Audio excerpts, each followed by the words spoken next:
9 months ago, one of my clients came into our session with frazzled hair and tears in her eyes. And she told me, I'm completely exhausted, I'm burnt out, and I've worked myself to the bone. And what was interesting was she was at a very successful tech company, but she wasn't able to express deeper passions, her must of environmentalism, art, things that really mattered, human rights. So I asked her, I said, Bree, why are you working yourself to the bone? And this is what she answered. After years of getting straight A's and being a good girl, Bree basically did what she was told to do. She followed all the rules, did all the conventions, went to job, was now at a successful tech company, and she was feeling dried up and empty. I have a very similar story to Bree, and I know so many women who have this story.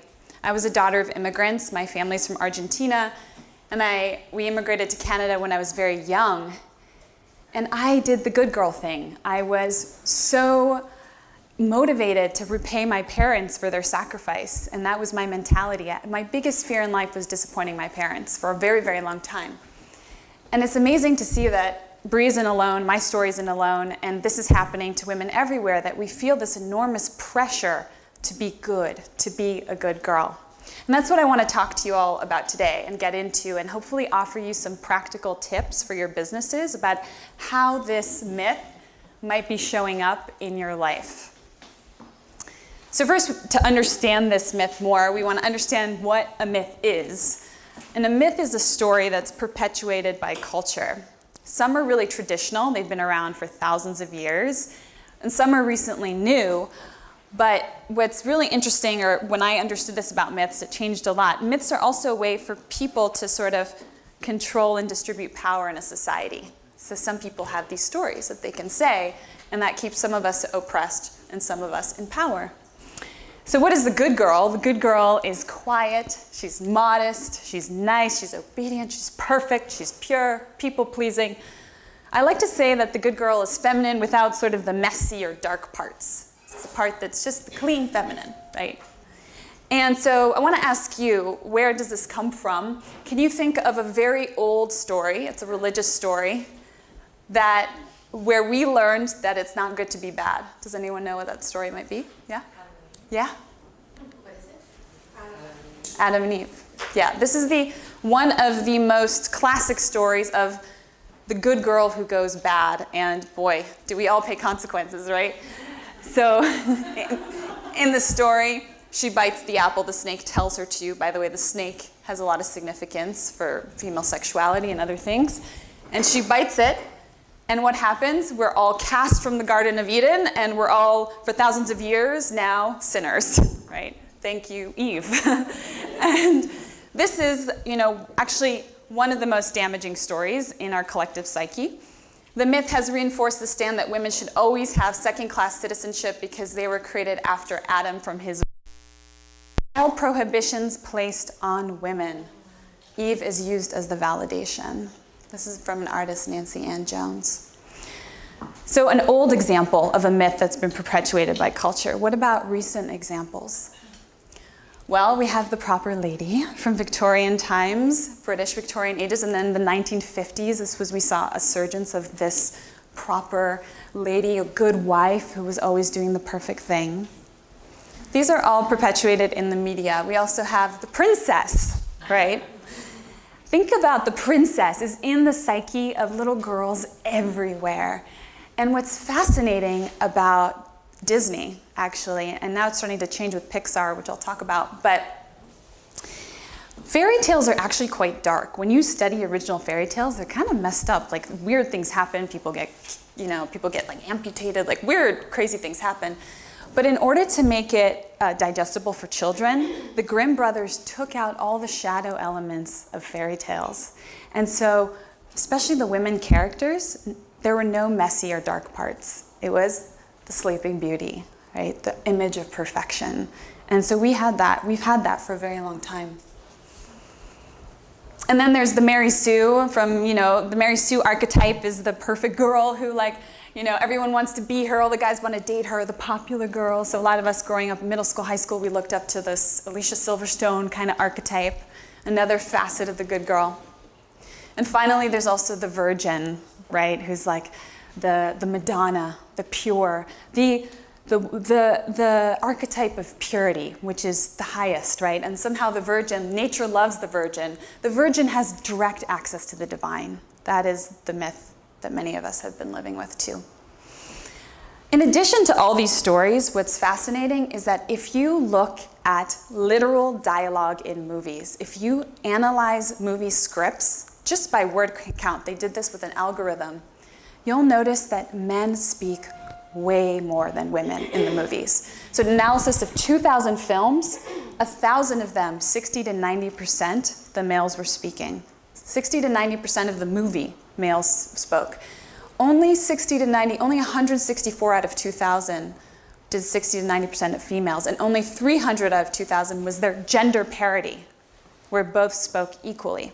Now this isn't really surprising because we know who's making movies, right? Men are, right? They're writing movies, they're producing movies, and they're directing movies. So as long as also men are involved in the cultural production, only men, then we're also going to see this, that our voices are omitted. And this is very classic. Our voices are omitted from history.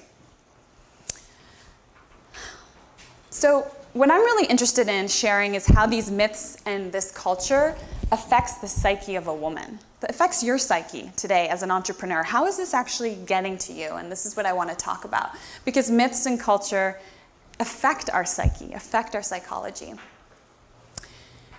Well, we develop a good girl complex that can start from very young. I know that I had this, where I was following the rules, seeking social approval. I was very afraid of criticism.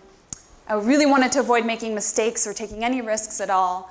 And I had what I called a fixed mindset, which I'll get a little bit more into. So I think about the good girl complex as like a conglomerate of tendencies that we've developed that play off myths, and myths continue to feed. These myths continue to feed. It starts when we're really, really young. It's so amazing to look at this research. A meta-analysis of school performance across the globe will show you that girls outperform boys in school. Across the globe, every country in the world, not because they get better grades, not because there's a difference in intelligence, but because little girls have something called self-regulation, higher self-regulation. They know what they should be doing. They hand in their homework on time. They raise their hand to speak. They're never late to class. They do better at school. They really excel in a system, in a structure.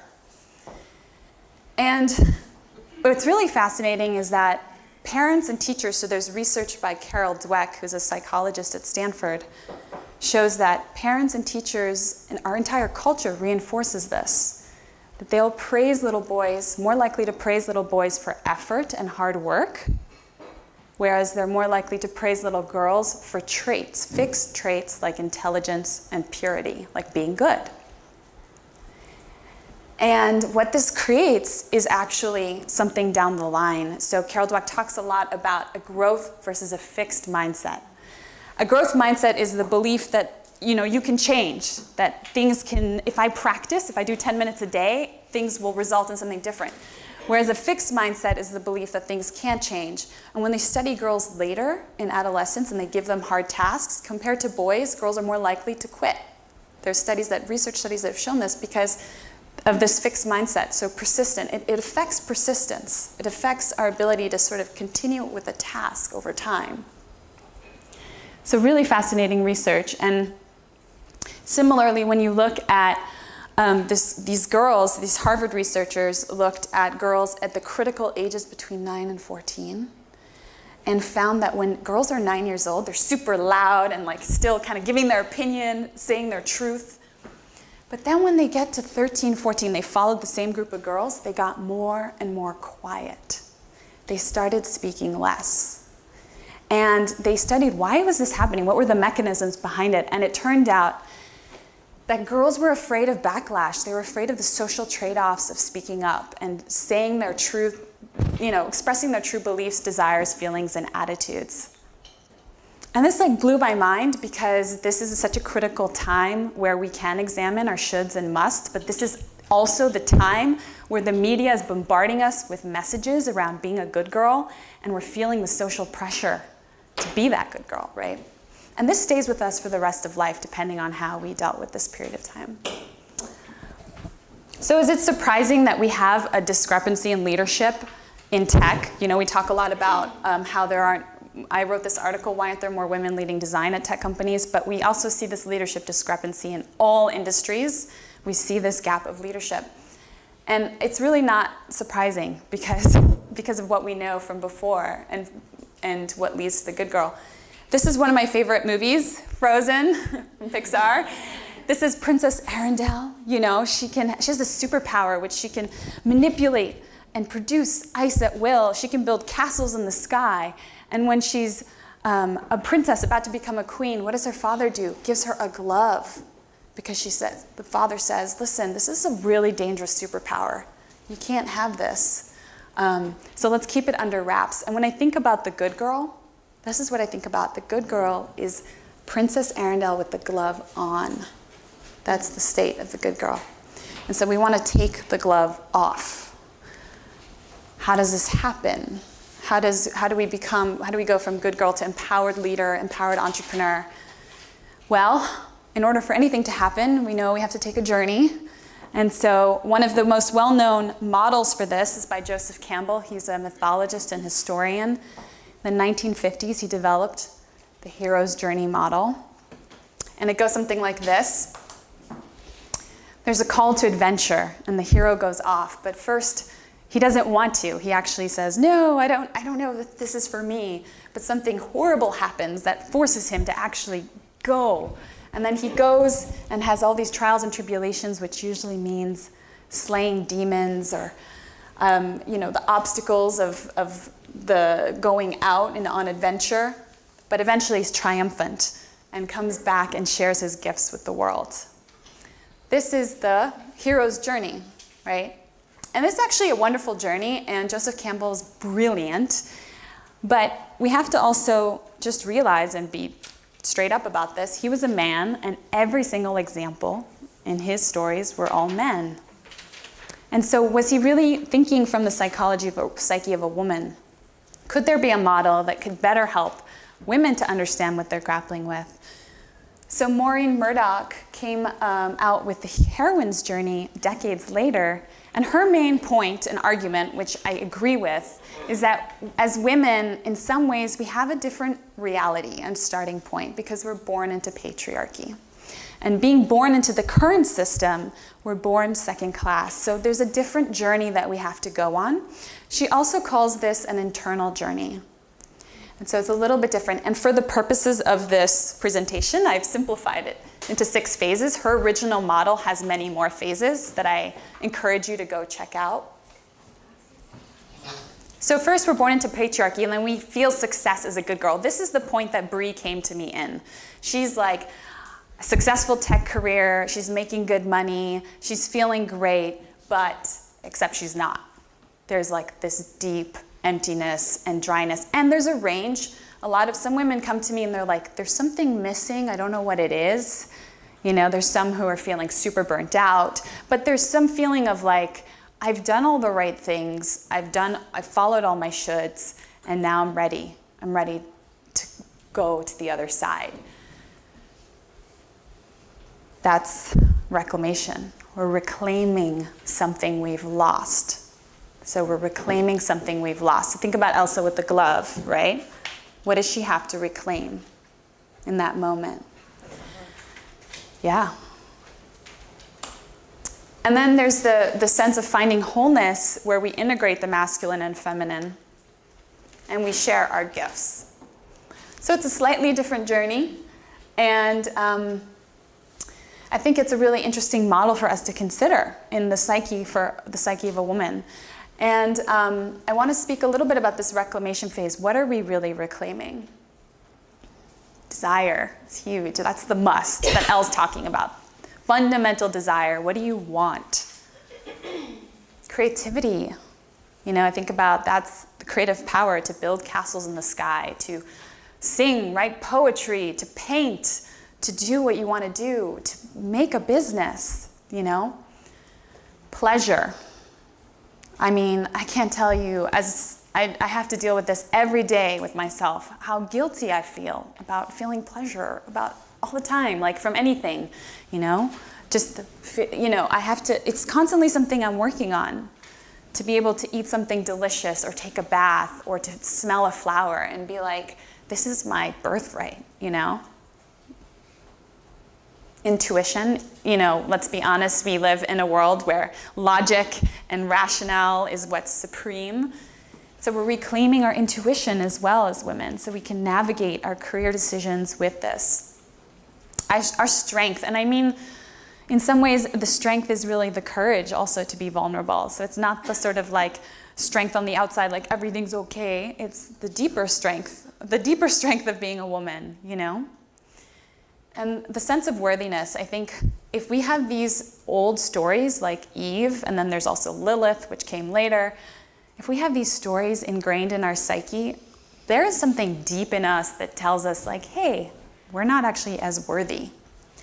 And this affects us. This affects your entire life, but it's also affecting your business in a way that maybe you don't fully understand. And so this is what I want to get into, like how is this affecting your business? And so now I'm going to move into the more tactical parts, because I want you guys to leave with some things that feel concrete around reclamation and connecting this with your day-to-day. So I'm going to go over like 4 main points, 4 areas that I see the good girl play out in our business. So the first is time, brand, content, and pricing. And then I want to give some tips and advice for each of these. Let's start with time. So I think the obvious one is having the problem to say no, to say no to people and opportunities. This is so difficult for women because we actually do experience more backlash. That's been proven. So there is backlash, we know that. And for us, it's so important to be liked, to be accepted, to belong. And so saying no sometimes can feel like, wow, what a trade-off, you know? But it's so important to save your sanity, especially as an entrepreneur, to be able to say no and to practice saying no. So I want to encourage all of you to develop a no practice and actually sit with yourselves, whether it's alone or role-playing with someone else, and practice saying the word no and let it drop. Like, no may be wobbly, you know, just be firm. Can we do it now? Yeah, let's do it now. No. My answer is no.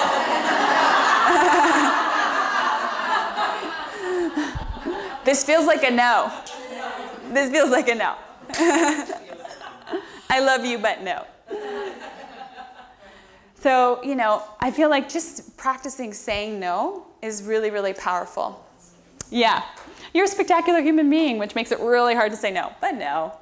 And there's different ways to say it, you know, but also notice also the tone of voice. Instead of going up, I love you, but no, you don't want to do that. Just let it drop, and just see how you feel. And play with the edge of it too. Play with the edge of it. You can also practice saying yes to your desire. So I got an email inviting me to speak on a podcast, and my answer was no, but what I did is I didn't answer the email. Have you guys ever done that? Where you want to say no, but you don't answer for a while? So that's what I did, and what was happening in the mind for me? What do you guys think happened because of that? Guilt. Yeah, guilt. Yeah, and it was leaking energy, right? Because then I was like doing other things, and I was thinking, oh, I have to write back, but really my answer is no, but I haven't. So it was leaking energy because there was an open loop. So I finally mustered courage. I said, this is leaking energy. I had the awareness. I have to close the loop. So I basically said to her, I wrote back, I love what you're doing, and I've enjoyed being interviewed with you in the past, but I've recently decided to focus on new speaking ops that would reach women who work in design, tech, and or business. And it was like, I wasn't saying, no, I'm not speaking on your podcast, but I was saying to her what I was saying yes to, which was my focus. And so you can say yes to your focus, and people will appreciate that. And she wrote back to me and said, thank you. Because she wrote back and said, thank you for saying no, because I realized that I was not saying no in my life to a lot of things, and I have too much on my plate, and I feel burnt out. I was like, wow, okay. So also we become examples for each other when we say no to each other. At first it pinches, like, oh God, she turned me down. But then there's deep respect, like, wow, she's focused. She's got her thing going on. So practicing S. The second is brand.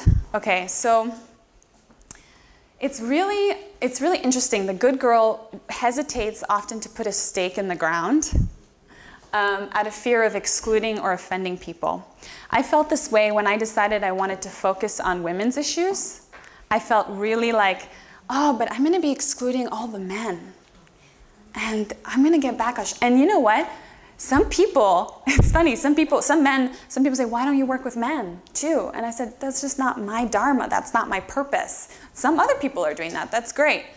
But some people, what's so amazing about brand and what makes a good brand is resonance, which means you're going to attract certain people and you're going to repel others. That's the point of a brand.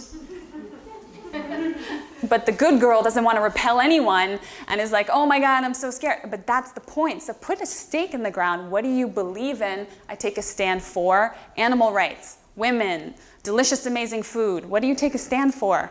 I want a world where, what do you believe in? So getting clear with your why and like letting it fly and articulate it without fear that you're gonna exclude or offend and all this other things.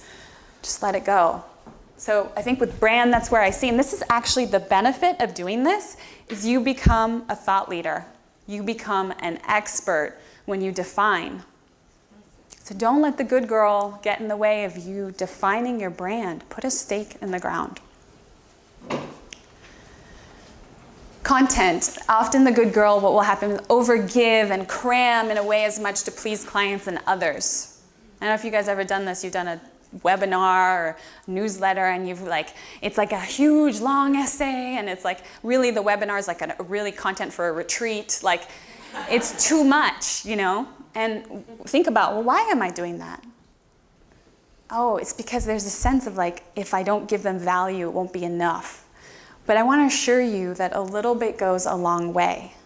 A little bit goes a long way. And sometimes that's my mantra. I'm like, a little bit goes a long way. Like if I can just get across 1 or 2 points in this newsletter, if I can just say one thing, So my challenge to you is to take something small and prototype and test and just take away half of it and see how you feel.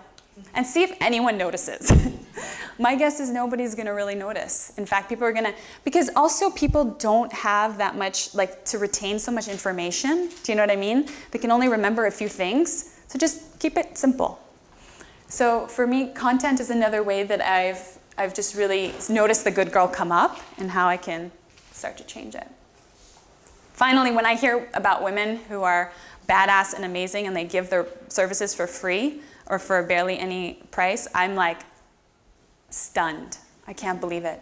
I'm like, please don't do that. Don't give your services out for free, because you are worth something. You have something to give, your time, your energy. And sometimes the inner critic will come up and say, well, I'm just starting out. I don't have enough experience. It's a new offering. I don't know. No, bullshit. Charge for your services. Even if you start low, charge low. So I'll give an example with this. When I started coaching, I had never coached anyone before in my life. So I had taught meditation and yoga, but I never coached anyone.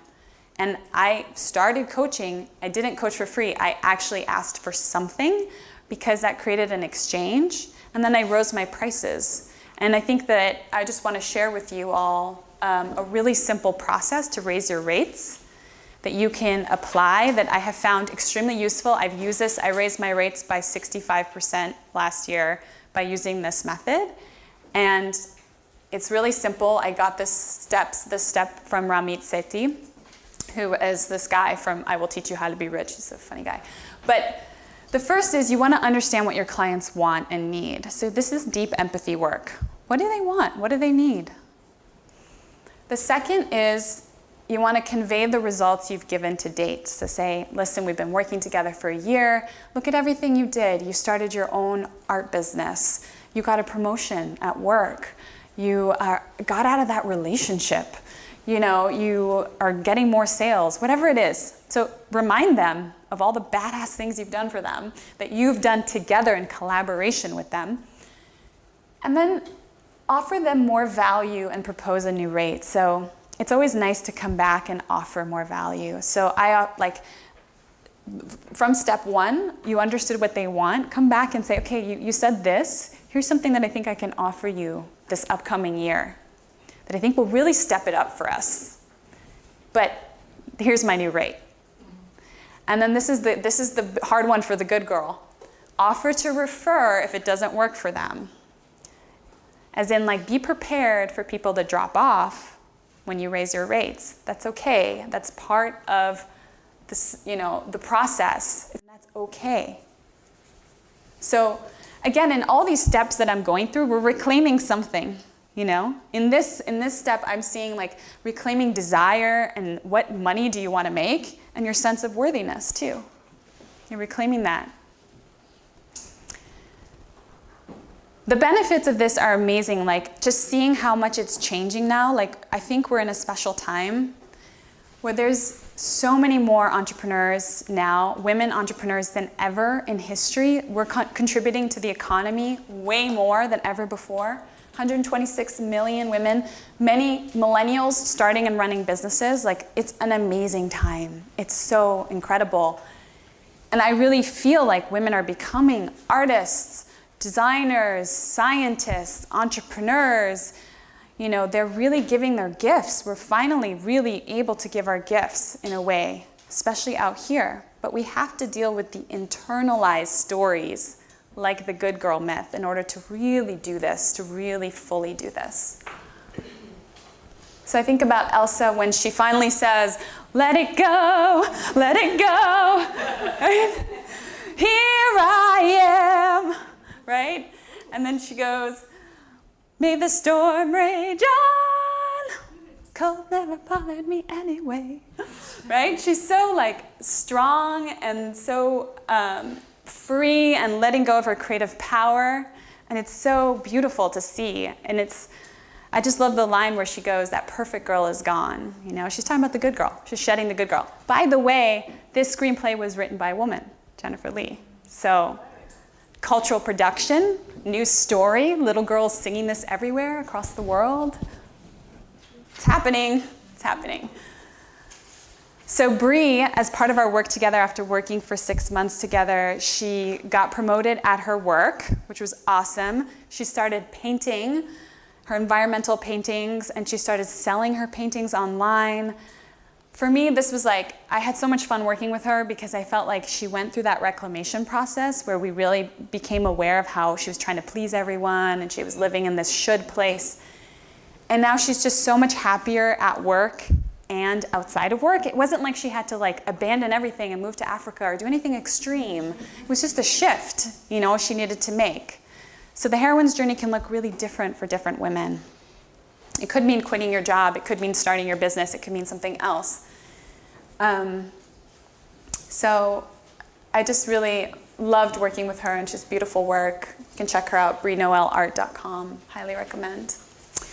I love this quote. Estella Lauder says, once a myth is in place, it's nearly impossible to dislodge by exclusively rational means. It must be replaced by another equally persuasive story or symbol. So we have to replace these stories. We have to rewrite these stories. And that's what I feel like we're doing with stories like, Elsa, with stories like Bree, your story, my story, Elle's story, everyone's story here. I mean, even just in mainstream the last 5 to 10 years, Hunger Games, Inside Out, Mad Max, The Room is a beautiful heroine's journey. Brave, Star Wars. Like, we're seeing it in the mainstream. Like, these heroine journeys are coming out. It's happening. We're seeing the reclamation process. And it's so amazing because this is how psyche and psychology changes, right? These things talk to each other. I started a podcast called Heroine, and because I wanted to contribute to more stories of women doing badass things. And these women are incredible. They've been featured in all amazing places, but they're doing such good work. My first story was of this woman named Roz Savage, who is actually in Elle's book. And she rowed across the Atlantic Ocean by herself. Yeah, by herself. And she was a 37-year-old management consultant when she got that call, right? And she really reclaimed her power, and she was able to just be with the ocean. And she did it all for the cause of environmentalism, because she really wanted us to become aware of how we're treating the planet. Check out her TED Talk. It's amazing. What's her name? Roz Savage. Is that R-A-Z or Yeah, R-O-Z. Yeah. And if you go to my podcast, Heroine.fm, you can search it in iTunes. She's the first episode, and she shares her heroine journey, and it's just exquisite, like just what she went through to really share this gift, to be of service to other women and other people, to the world, to everyone. It's really a special woman.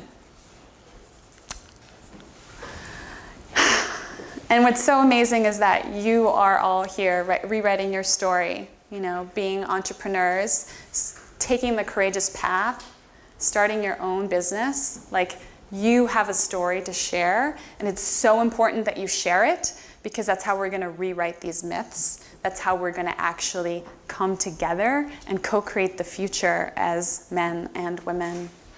Thank you.